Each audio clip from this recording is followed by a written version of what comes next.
Halo Sobat Bola Mania, kembali lagi di BRC Official.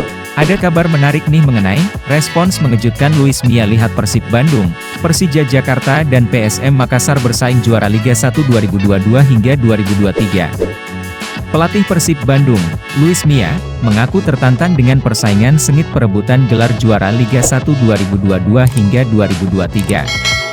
Luis Mia mengaku, sengitnya jarak poin antar tim yakni Persib Bandung, Persija Jakarta dan PSM Makassar memberikan dampak positif kepada sepak bola Indonesia. Hingga kompetisi memasuki pekan 22, Persib Bandung memuncaki klasemen sementara Liga 1 2022 hingga 2023 dengan 42 angka.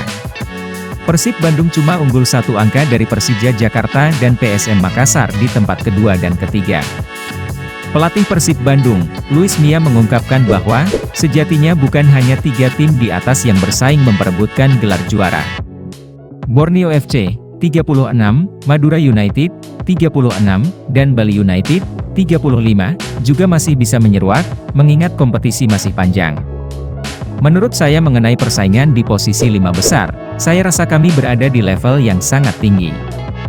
Tim-tim penghuni 5 besar memiliki level yang sama dengan pelatih yang berbeda, kata Luis Mia dilansir dari laman resmi PT Liga Indonesia Baru.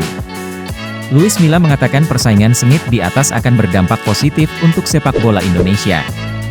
Sebab, setiap tim akan menampilkan permainan terbaik lewat strategi-strategi berkualitas. Tentu ini bagus untuk sepak bola karena satu tim bisa bertemu dengan tim lain dengan gaya yang berbeda.